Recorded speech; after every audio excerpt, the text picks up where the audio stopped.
All right, so today, just for the benefit of the camera, since I had to restart it, it wasn't working. We are talking about ethics in marketing. Next week will be the first exam, and your, just for the benefit of the camera, response to a critical thinking challenge, which will be done in your groups that will involve marketing and justice, the idea of marketing ethics, and what is your group's definition of justice, and how does it apply in the world of marketing. So again, and let's see if it's going to play. Just technology. Make sure that it's actually working.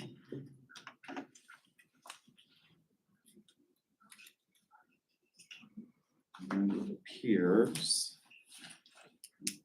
There we go, that it is working finally. Very good. All right, so Socrates, the first fully worked out system of ethics that we know about in the Western world is developed by Socrates. Now, there are echoes of this pre-Socratic thought, and there may have been a fully worked out system of philosophy before Socrates, but that's maybe lost to history. So the first fully worked out system of philosophy is found in Socrates and the Platonic dialogue. So Socrates didn't write anything down. The way we know about Socrates is from two sources. One was his most famous student, who was Plato, who did write stuff down. And the second was a poet named Xenophon, right? So if we look at the Socratic dialogues, what we see is we can divide them into early, middle, and late. And things that are worked out very well in the early dialogues are maybe jettisoned in some of the later dialogues, and they're reworked. But the first fully worked out system we find is in Republic. And the reason I say it's the first fully worked out system of philosophy is that it answers these three questions. Philosophy at its core attempts to answer three questions. One, the question of knowledge. What is it I can know, and how can I know it? The question of conduct, and the question of governance. All right, so the question of knowledge can be further subdivided into a couple of fields in philosophy. And if you go over to the philosophy department, I'm sure they're going to be horrified at my oversimplification, but I have one class period to cover this in. So knowledge, what is it I can know, and how can I know it?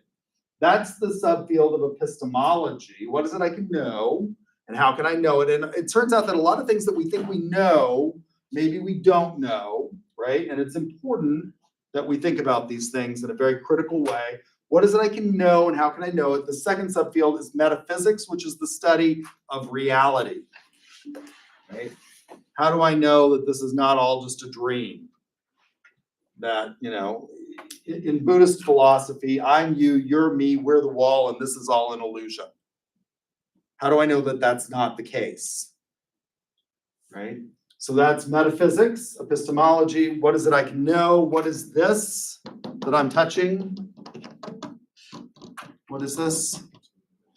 Huh? It's a physical object. It's a physical object. Somebody else said what? A table. A table. Why is it a table? It looks like one. It has legs. Only tables have legs. You set stuff on it, you sit at it. But why isn't it a desk? It's too long. Could be a desk.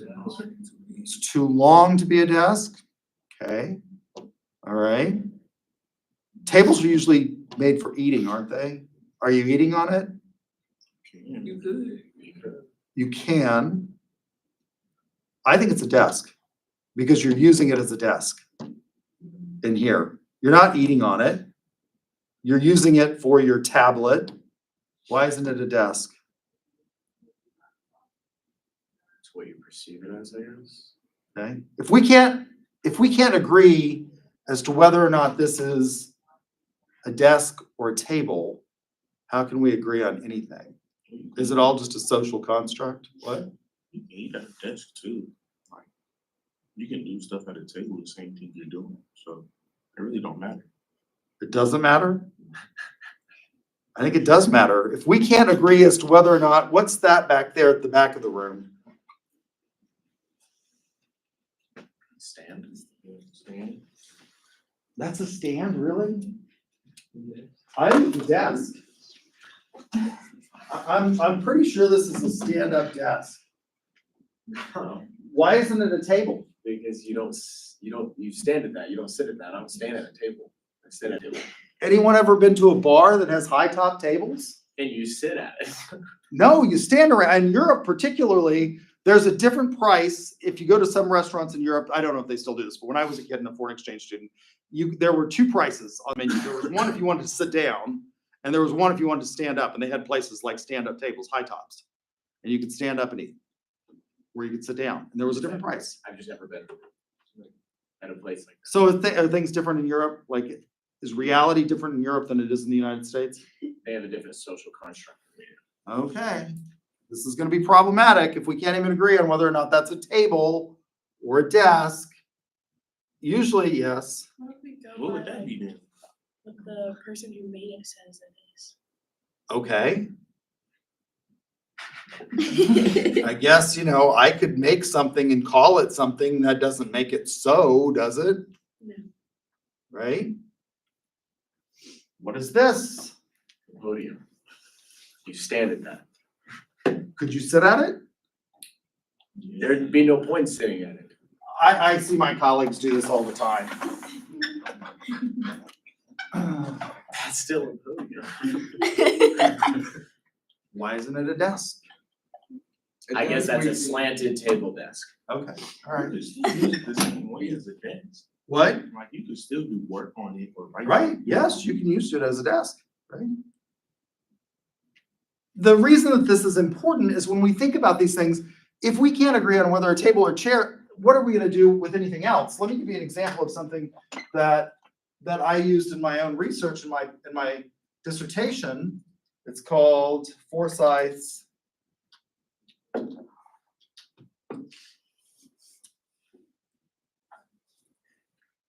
Ethical Position Questionnaire.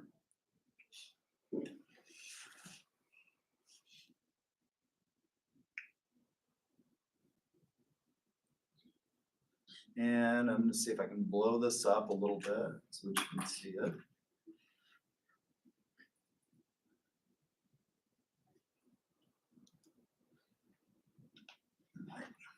Let me change this.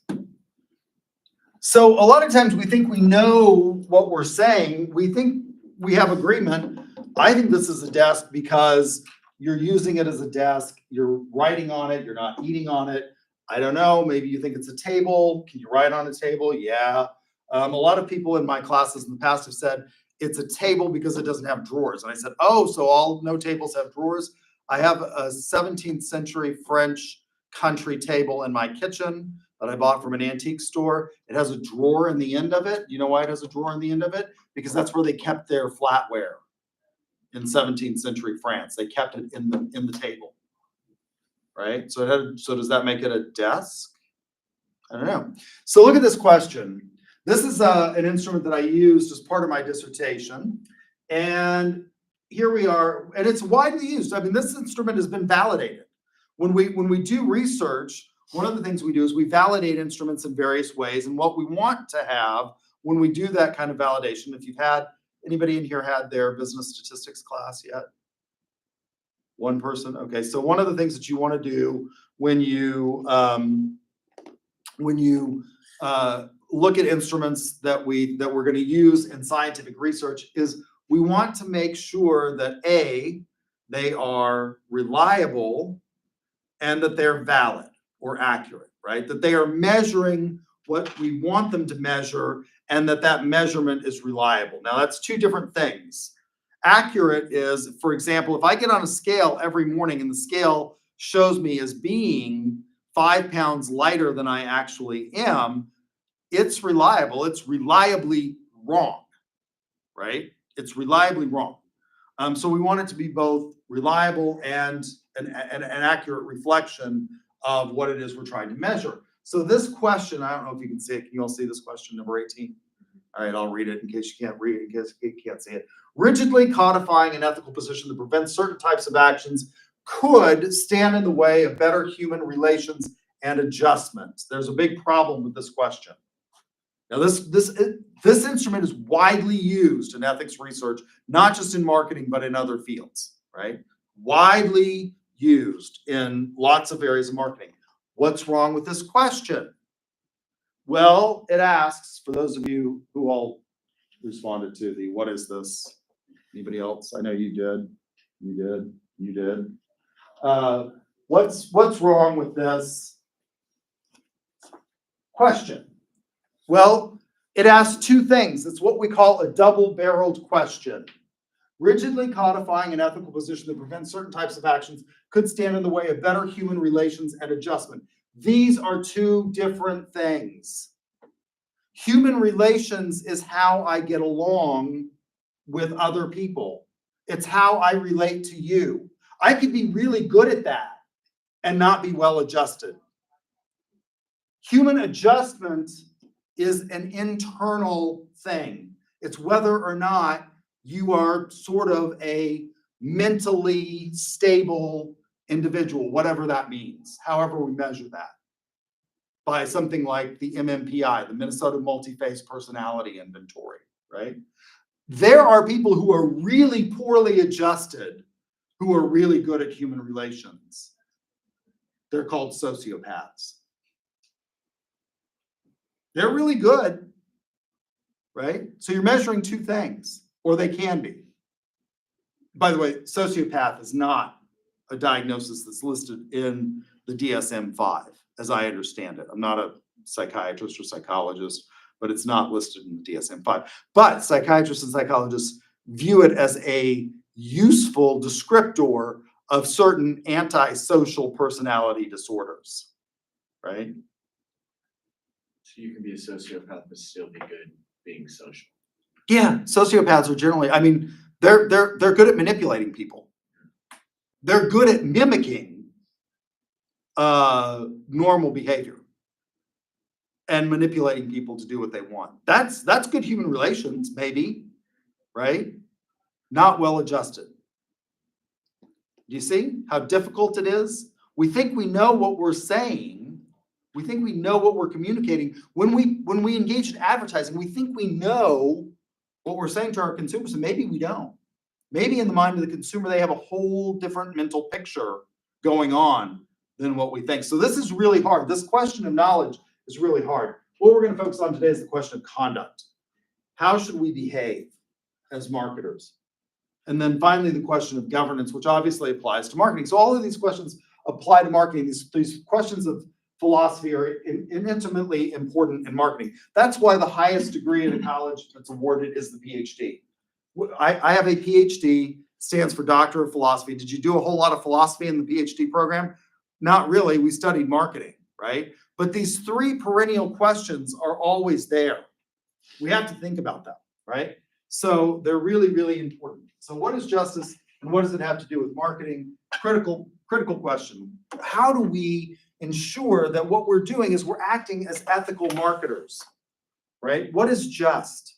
So Socrates comes up with an answer in a book. The first, again, fully worked out system of philosophy that we know about. What is philosophy? Did the Greeks invent it? I think they did. It starts in Republic,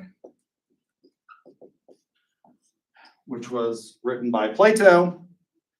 And Plato says he just followed Socrates around and took down what he said. Now, what we come up with in Republic is that we have a system of knowledge. What is it? Well, there's something called the realm of the forms, which in the realm of the forms, there is the ideal. And the philosopher can see these ideals. There's the ideal table, the absolute essence of a table, of a chair, of, all these different things, right? And it's the philosopher who can see this clearly. This is the allegory of the cave, which if you haven't read, you should. It's one of the best worked out allegories in all of literature, right? So Socrates talks about these people who were born and raised and kept in a cave. And they're positioned in such a way that all they can see is a wall in front of them. And on that wall in front of them, there are people behind them that are carrying things in front of a light. And so it's projecting onto that back wall over there in the cave. And what they see in the cave that they believe is reality is really an illusion. And if you freed one of them and drug them up to the entrance of the cave, they would realize that everything that they thought before was an illusion. And as they come out into the sunlight, they're going to realize that they're going to see clearly, right? That everything that they knew or thought they knew before was just shadows. Most of us walk around in a world of illusion.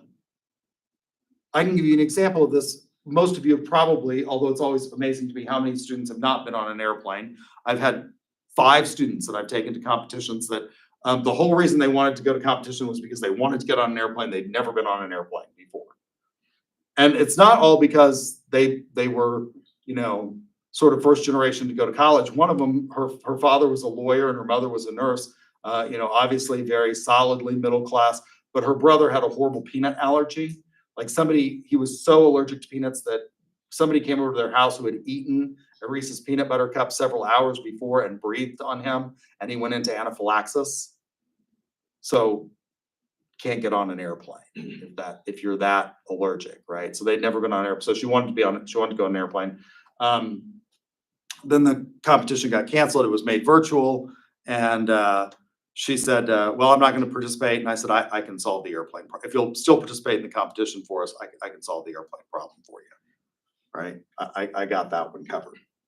So you're on an airplane and you hit turbulence, and the sensation that most people feel when you hit turbulence is the sensation of falling. And that's not maybe what's happening.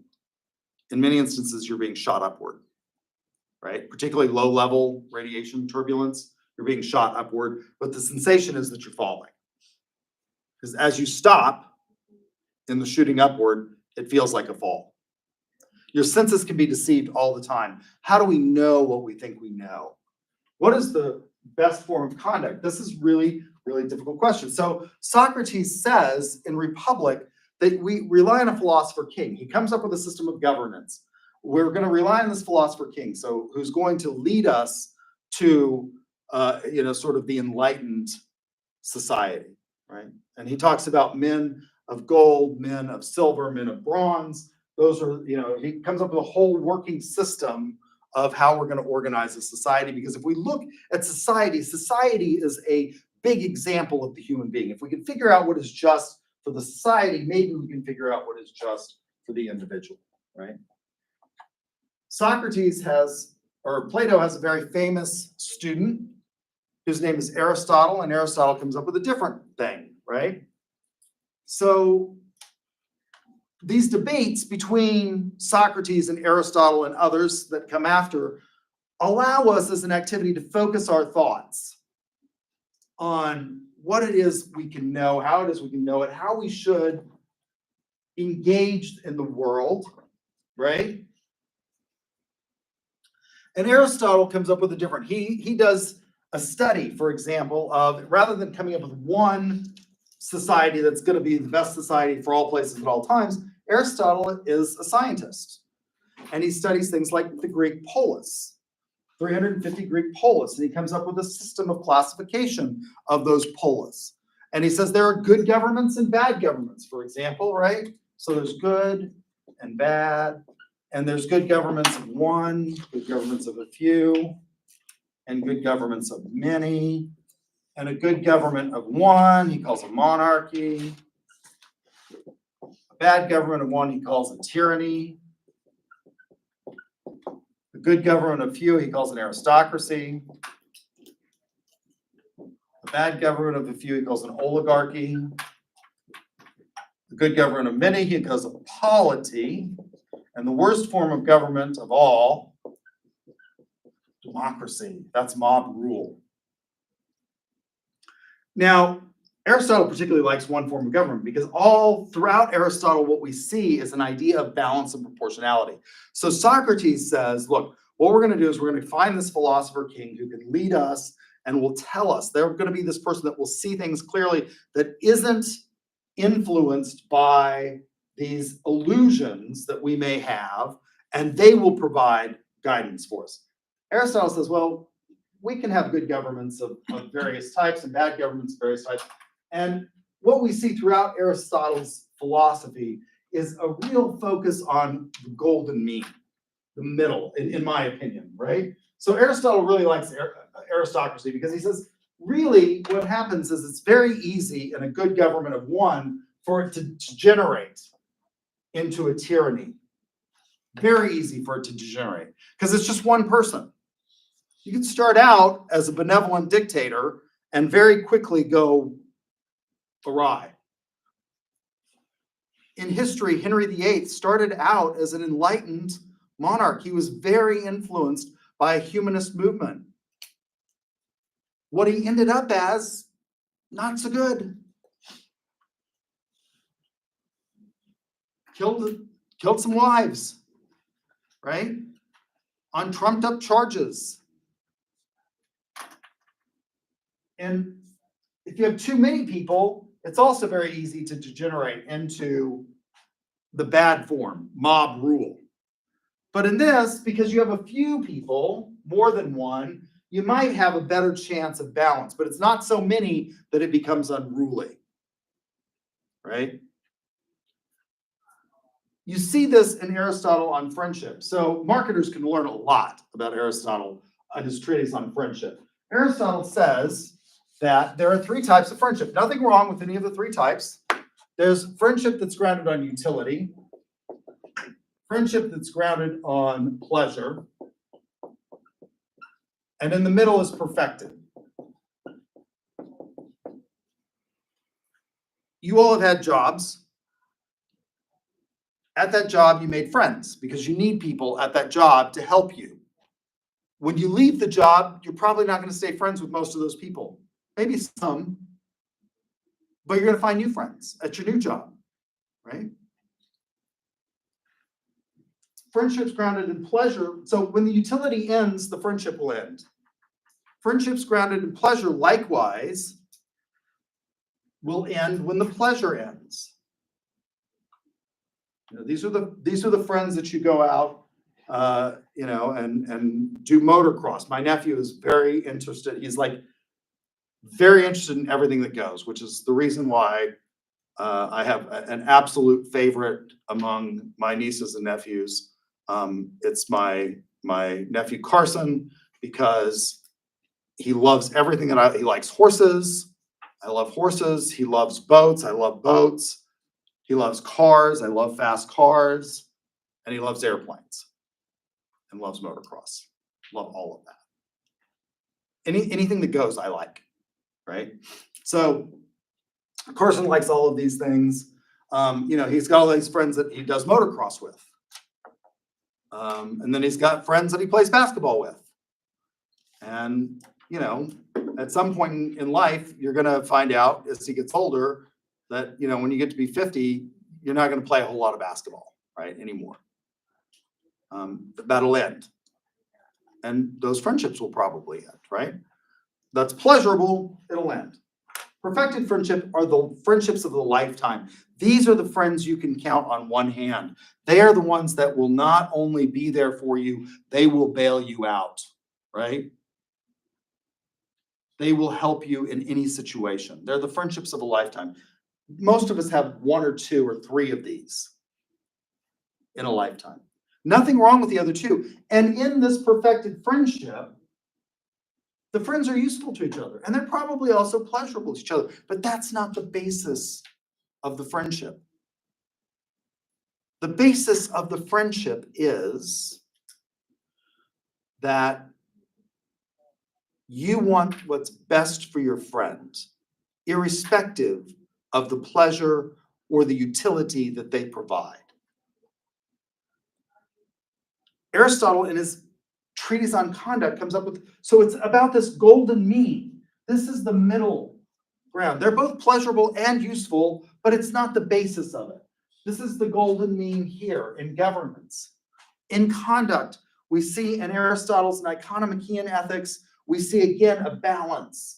It's the means between two extremes. There are two treatises that Aristotle writes. One is the Nicomachean Ethics. The second is the Eudemian Ethics. And he says, what we need to do is in order to determine what's ethical, we need to determine what the terminus ad quem of a human being is. Right? What's the purpose of a human being? What's the terminus ad quem? It's the point at which it no longer makes sense to ask the question why. That's the terminus ad quem. You see me walking across the mall out here between the business building and going to the administration building to file some paperwork or something like that. And you say, hey, Grant, how are you today? And I say, oh, I'm fine. I'm getting ready to go to the doctor. Well, why are you going to the doctor? Well, I got to have my physical. Well, why do you want a physical? Well, because I want to make sure I'm in good health. Well, why do you want to make sure you're in good health? Well, because I want to live. That's the terminus ad quem, right? Doesn't make any, like most people want to live.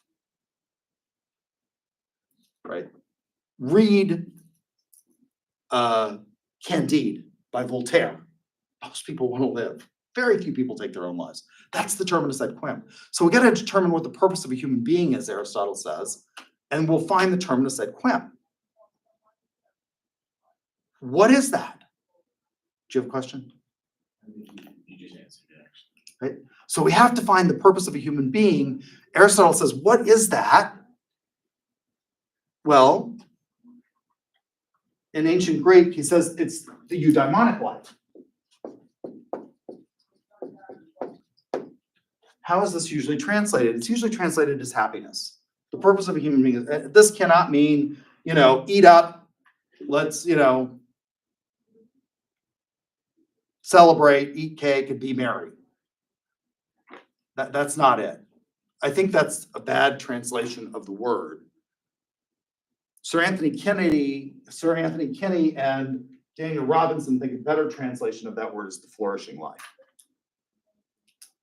The flourishing life. What is the flourishing life? The flourishing life is one that's balanced. As marketers, we talk about this to our employees.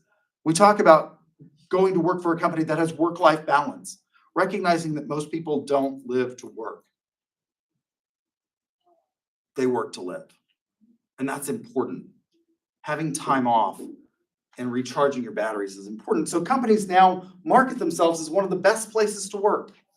There are all of these surveys on, like Chesapeake wanted to be one of the top 10 companies in the nation to work for when Aubrey McClendon was the head of Chesapeake before he passed away.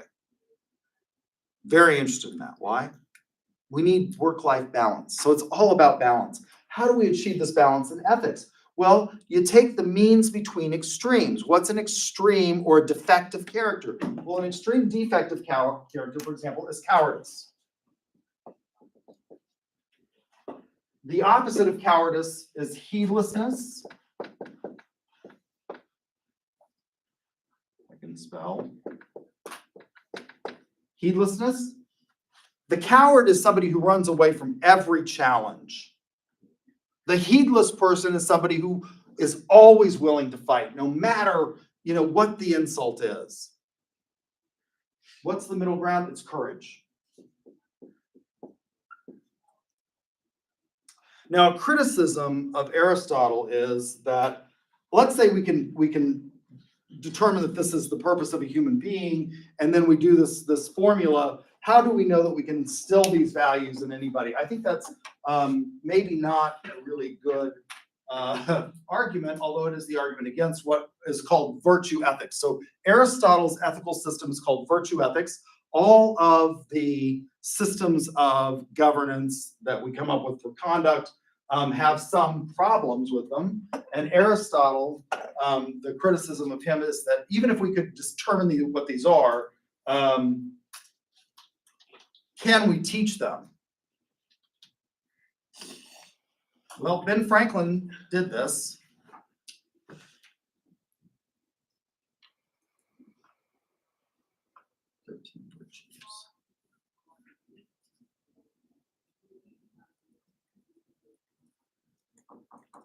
Franklin decided to be his own sociological experiment.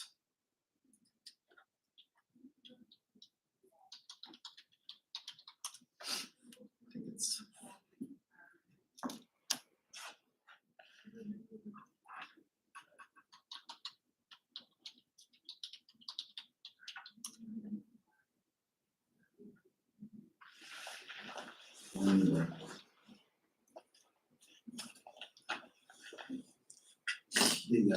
Computer's taking a while.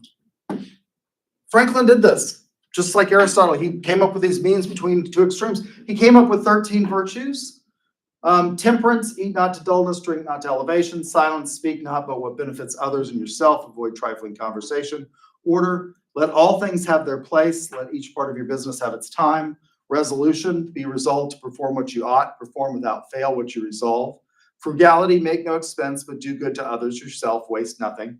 Industry, lose no time. Be always employed in something useful. Cut off all unnecessary actions. Sincerity, use no hurtful deceit. Think innocently and justly, and if you speak, speak accordingly. Justice, wrong none by doing injuries or omitting the benefits that are your duty. Moderation, avoid extremes, forbearing resenting injuries as much as you think they deserve. Cleanliness, tolerate no uncleanliness in body, clothing, or habituation. Tranquility, be not disturbed at trifles or at accidents, uncommon or avoidable. Chastity, rarely use venery except for health or offspring, never to dullness, weakness, the injury of your own or another's peace or reputation. And humility, imitate Jesus. He put him on a piece of ivory and he would mark it down. If he had what he called were spots, he knew there was more work to do. Worked on it every day. 13. Why is there 13? There, same reason there used to be when I was a kid growing up. There used to be 13 episodes in a season in television. So television seasons were always 13 episodes. Why is that? If you multiply 13 times 4, you get 52. So you can have a fall lineup, a spring lineup, and 2 sets of reruns, right? 52 weeks is the number of weeks that we have in a year. So you can go through 4 complete cycles in a year. So 13 virtues. Again, one of the criticisms of this philosophy is that, can we teach this? Well, Franklin seemed to teach himself. He had a lot of problems as a youth. He got people into trouble. He noticed that he was naturally a leader of boys, and he would lead them into scrapes and fights, and they stole some rocks at one point in time and decided that it was being used to build a house, and they decided they'd use it to build a wharf so that they could go fishing. They got caught. And he set about reforming himself, and he did a pretty good job.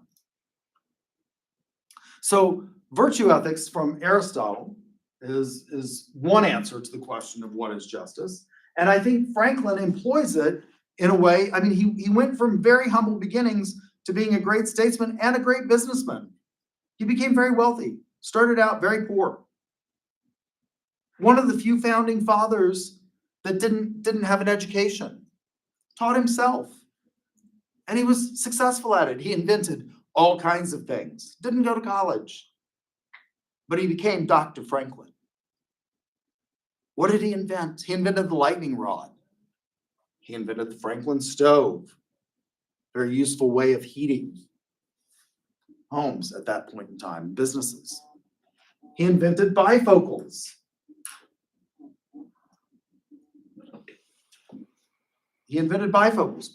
Became very successful.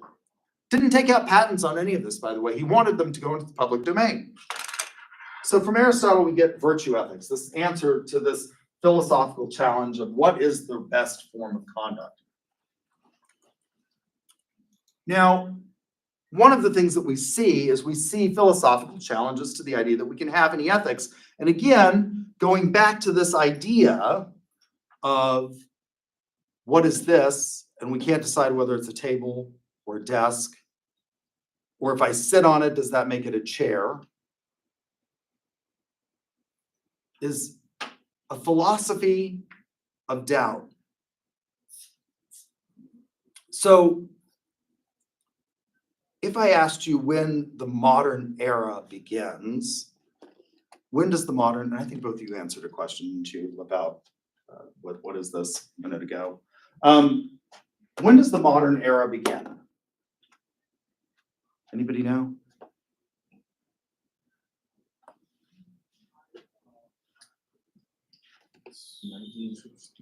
Good guess. Before then. In the 1800s, that's closer. Still too relative. What? 1850? Earlier than that. 19. Go to a different century. Okay, that's ancient. So modern, 1917. go to earlier century than 17. BC. It's no, not before Christ.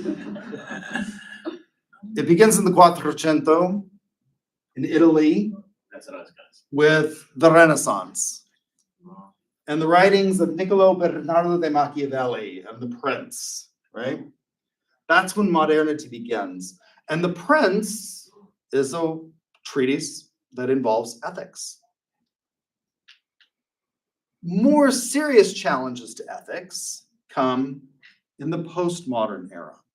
So if modernity begins in the Quattrocento, when does postmodernity begin? Well, it begins postmodernity sort of at the end of the 19th century with the thinking of a man named Friedrich Nietzsche, who is most famous for a quote that says, "God is dead and we've killed him." This is very postmodern. So modernity begins with Niccolo Bernardo Machiavelli and the Prince. And what makes the Prince modern is that he separates morality and politics from religion in the Prince. If you want to read a great work of philosophy that's very short, you can read the Prince.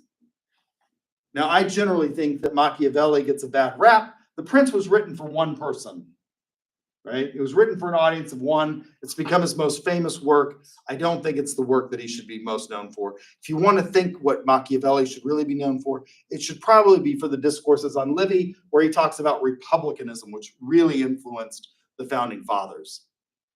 The idea of republican governance, right? But the Prince separates morality from politics. It divorces government from the church. Historically, government was ordained or thought to be ordained by God in the form of a monarch, right? He dispenses with that. Postmodernity has this idea that God is dead and we've killed him. And what does that mean? Well, for a lot of people, it means that there is no objective truth. There is no objective reality. And it leads to a philosophy called subjectivism, which is something that we have to reject, but it's very, very intuitive. Subjectivism says that morality is really all up to the individual. That we can't come up with anything that we should say is absolutely right or wrong. Because if we ask hard questions like, should we market certain things in the United States, for example? Should we be allowed to market, for example, contraception? This is a debate that's going on right now. Should we end substantive due process? Before 1964, the marketing of contraceptive devices was illegal in many states. In a case called Griswold versus Connecticut, the Supreme Court said, you can't do that. People have a right to have these products. Justice Clarence Thomas, in overturning Roe versus Wade, in his concurring opinion, said we should review all of substantive due process. Which means that maybe we can go back to not marketing that, right? Not being allowed to market that kind of stuff.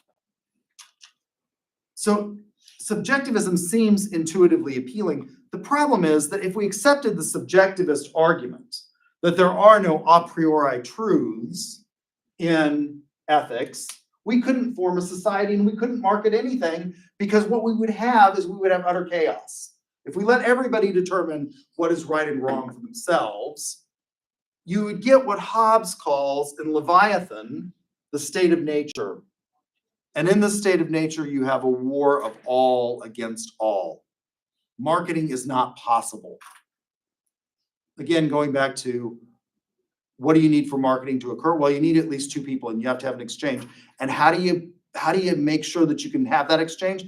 Well, we have rules, we have society, right? This is important.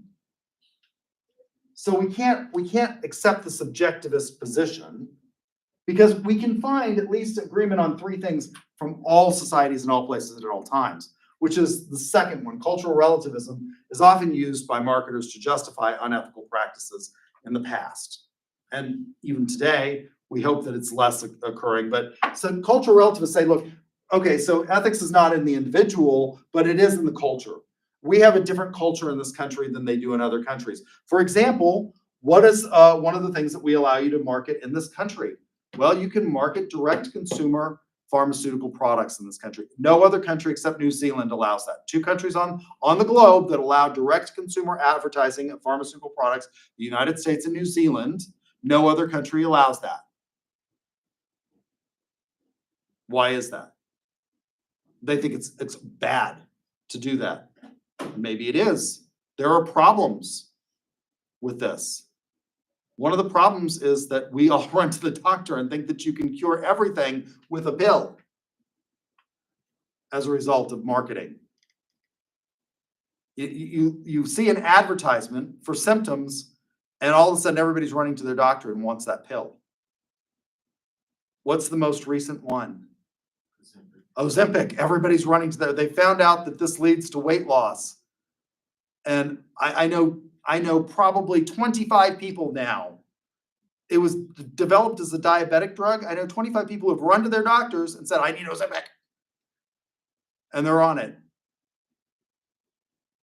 Why? Because dieting is really hard. Really hard. I know. When I got married, the first time I weighed 129 pounds. I was this tall. I weighed 129 pounds. I now weigh like closer to 200 pounds. Why? Because as you get older, it gets harder and harder and harder to keep weight off. Maybe I should go get some Ozempic, right? It's hard. I want to eat everything in sight. I love steak. Grew up on a cattle ranch. The problem with cultural relativism is sort of like subjectivism. If we accept it as true, we could never say that a society is a priori wrong, and we do. We have this thing called international law that says you can't engage in genocide, for example, as a result of World War II. The third challenge that we have as a result of postmodernity is psychological egoism. This one says that people always, now these two seem right, this one doesn't, but it's the more hard one to deal with. These two seem like, yeah, if I ask you about, should we allow people to just go and get Ozempic? I don't know, thered be a lot of debate. There'd be a lot of people that say, yeah, if it's my body, my choice. If I want to go get Ozempic, I should be able to walk down to the pharmacy and get Ozempic and get on it. If I understand the risks and I'm over 18 years of age, maybe I should be able to get it. Lots of places in the world, by the way, allow you to do a lot more self-prescribing than we do in the United States. Go to Mexico. When I was getting my PhD at New Mexico State, it's right on the border. Las Cruces is right on the border. And people like my fellow graduate students would go across, if they got sick, in graduate school, we had really bad health insurance coverage. Right? We had New Mexico State graduate health insurance, which was basically a catastrophic policy.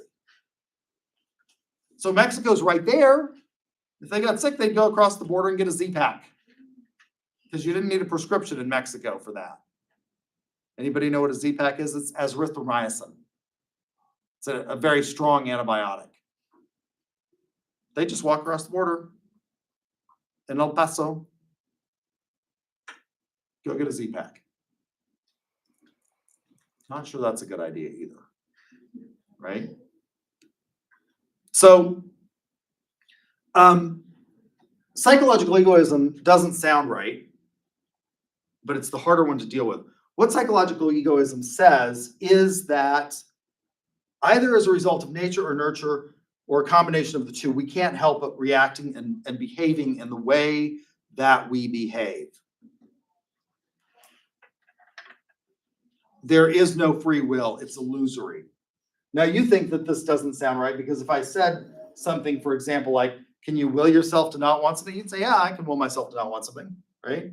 Like I like clothes and shoes and jewelry. And I would really like, I like watches particularly. have a lot of them. This is my favorite. I would really like, this is a Rolex. It's a two-tone Rolex. I would really like a presidential Rolex. But I don't have a presidential Rolex. Why? Presidential Rolex is the solid gold Rolex. They currently start at about $37,000 for the watch. If you go down to BC Clark and buy a new one. You can buy a previously owned one for about $17,000. I don't have one. Want one? Why don't I have it? Well, I want my money more than I want to spend $17,000 on a watch, which is way more than I paid for my first car, right? And you say, well, that's an example of free will. You're restraining yourself. But did I will myself to want my money more than the Rolex? No. Can you will yourself to not want something? It's really hard. Think about it. You might say, yeah, I really want those shoes, but I want my money more. Or instead of the shoes, I want a new suit. But did you will yourself to want the new suit? Now, what's wrong with this? Well, the problem with psychological egoism is it says we always behave selfishly. Obviously, there are people that don't behave selfishly, although they have a response to that. You could point out, for example, Mother Teresa. She's dead now. But when she was alive, what did Mother Teresa do? She helped the world's poorest and sickest in Calcutta. Now, for a psychological egoist, they would say, well, she was just doing what she wanted to do. She got good feelings from that. That equivocates. It engages in the fallacy of equivocation. It is confusing motivation for feelings. They're not the same, right? The second thing that's wrong with it is that it doesn't tell us what we do when we're enormously conflicted. And people are obviously enormously conflicted in many instances in the choices that they have to make ethically. So it's basically saying that it's like, I guess human motivation is just depending on your own self-interest. Yeah, that's it. Right? And psychological egoism. Now there's an ethical form of this. It's called ethical egoism, which says that what we should do is we should channel our selfish interests into the greater good, right? Which is what Hobbes does in Leviathan. He says that in the state of nature, we come together and we form a social contract where we agree to give up some of our rights in order to have the benefits. So we channel selfishness. We take your selfishness and we say, look, you're going to give up some of your rights, but you're going to get so much more for it, right? That's his solution to it. That's the Hobbesian solution. These three challenges you can't use in your definition, by the way. You have to come up with something else. So back to modern world. Well, what's a modern theory? We've talked about Socratic. We've talked about Aristotelian. What's a modern ethical theory? Well, more modern ethical theory is proposed by Jeremy Bentham. It's called utilitarianism, and this is called the greatest happiness principle. So the theory of utility.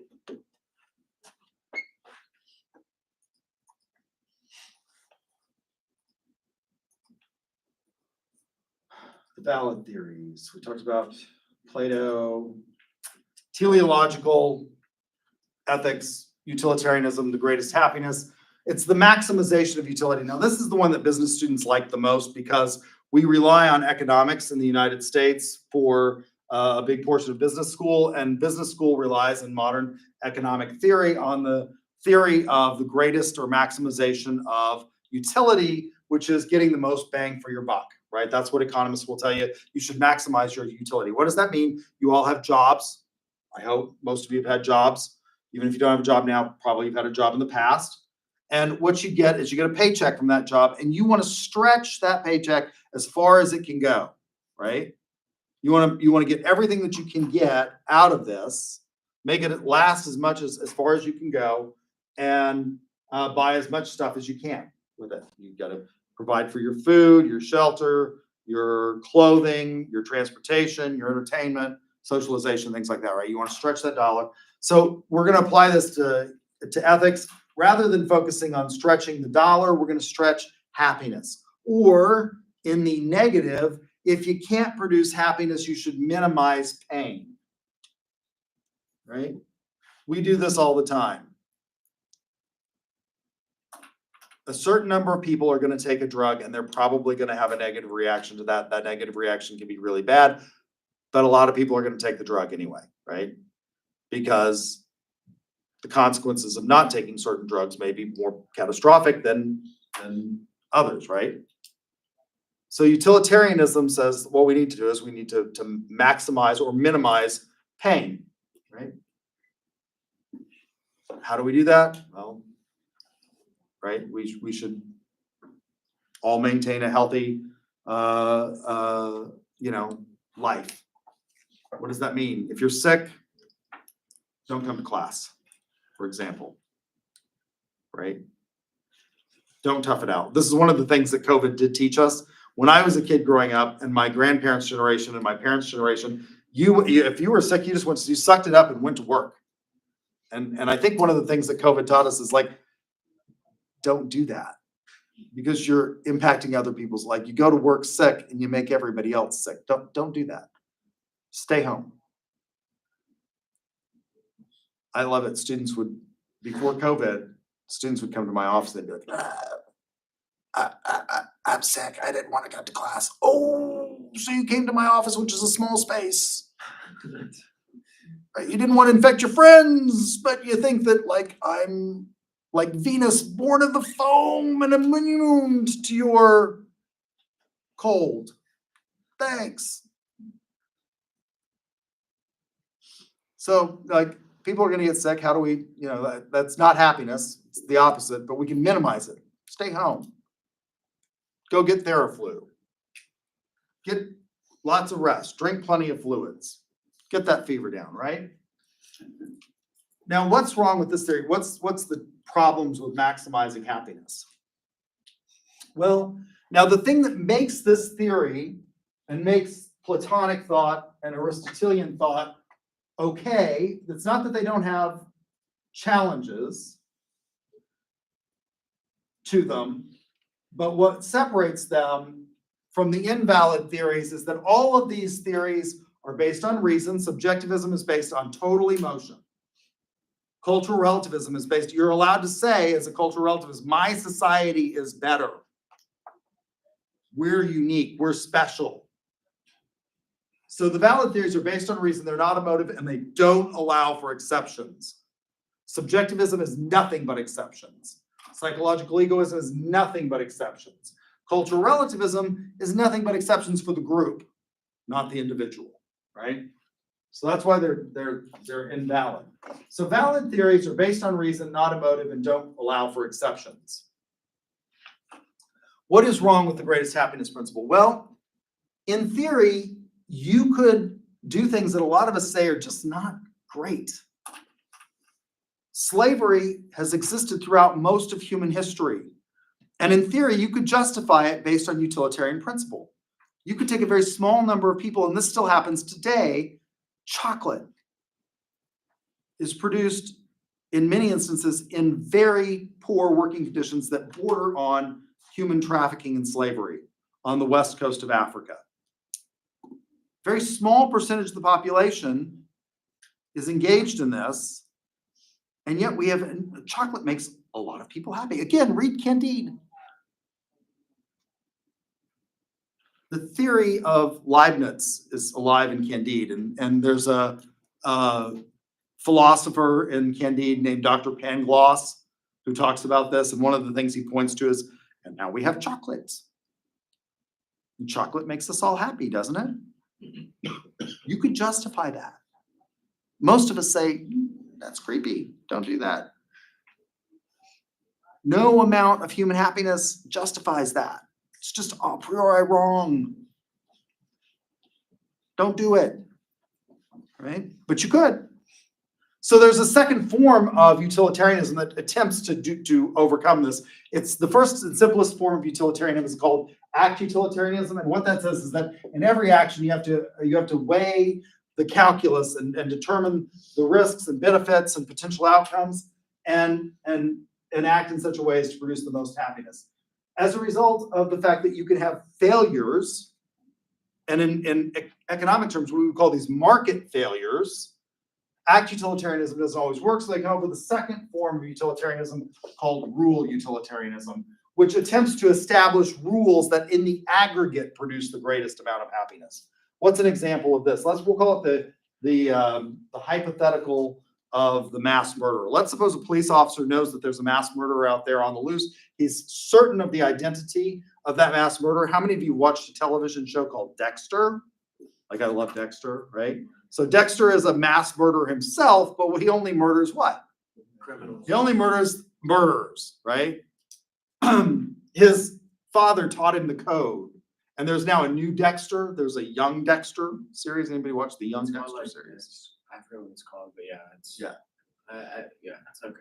So Dexter only goes, he learns this code from his father, who's a police officer, to only kill the people that are killing other people, right?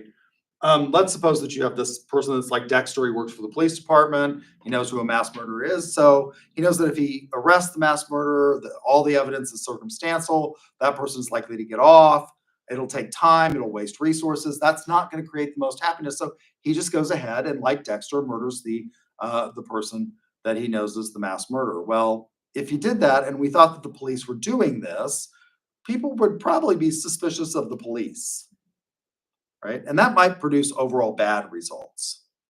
So what we'll come up with is a rule that says no vigilante justice, right? And we'll deal with this problem.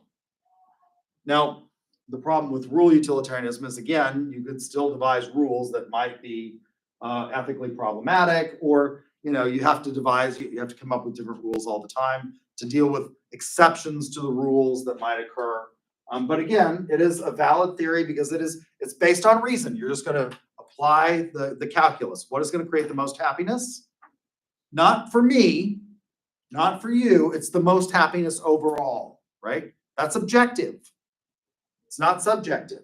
It can be universally applicable, and it allows for no exceptions. As in opposed to that, we have duty ethics. There are two types of duty ethics. There's religious absolutism and rational absolutism. Religious absolutism, the problem with it is, whose book are we going to use? So religious absolutism is based on a code that's found in a book, whatever religion that is. So whose book are we going to use? Well, even if we decided that we were going to use the Christian Bible in the United States, for example, is there a problem with that? There are different versions of the Bible. The Catholic version is different than the Protestant version. What was the first Protestant version?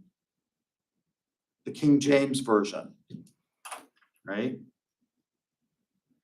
Now there's even different Protestant versions. What's maybe the most widely spread in the United States right now, the New International Version.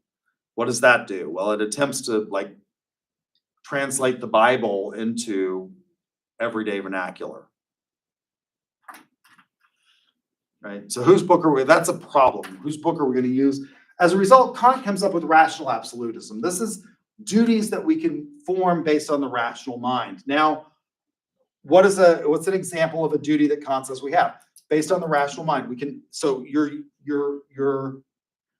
duties are formed in a way that must be logically consistent, universally applicable, allow for no exceptions, and be absolutely 100% based on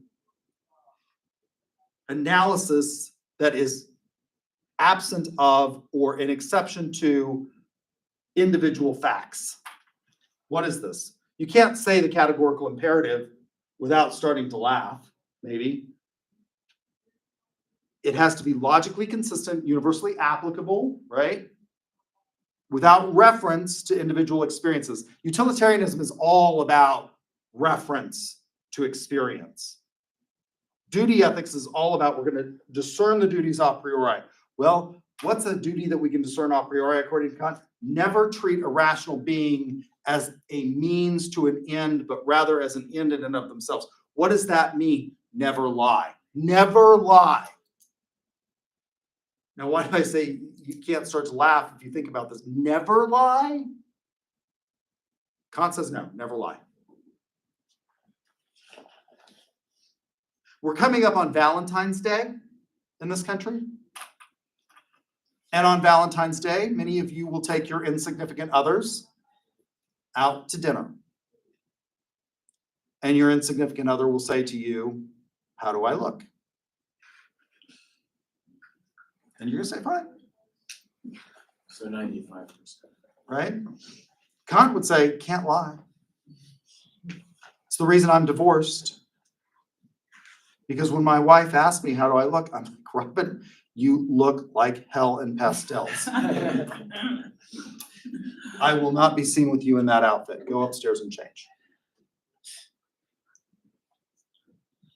Never lie. Brutal honesty. Never lie. The case of the hypothetical inquiring murderer. Where are the Jews? The Nazis are at the door. Where are the Jews? Most of us would say, lie. Right? Kant would say if bad things happen, that's just too bad. You can't lie.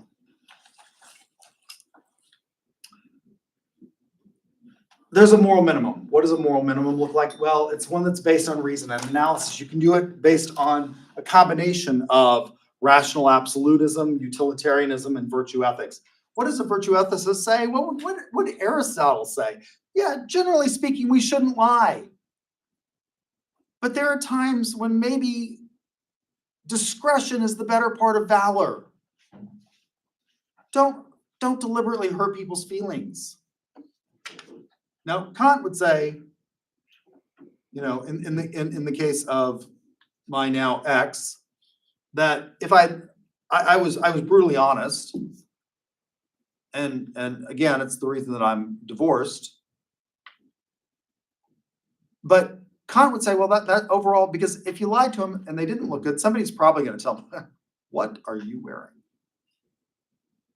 Did you pass by a mirror today? Right?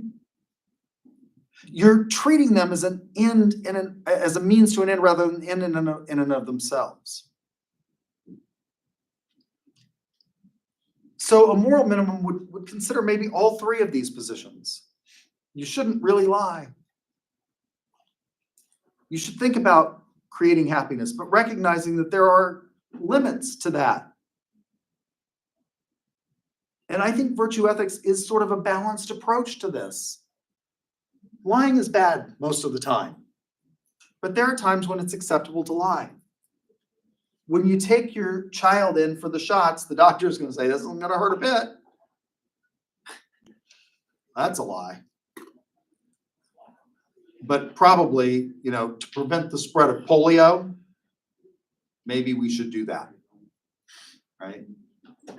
I'm out of time. If you guys have questions, again, you're welcome to text me. You have my cell phone number. It's in the syllabus. And next week, you will have time. We will not meet. You will have time to answer the question in your groups. What is justice? What is your definition of justice? What does it have to do with marketing? Hopefully, you'll come up with something new and creative that maybe I haven't thought about. And to do the first exam, right?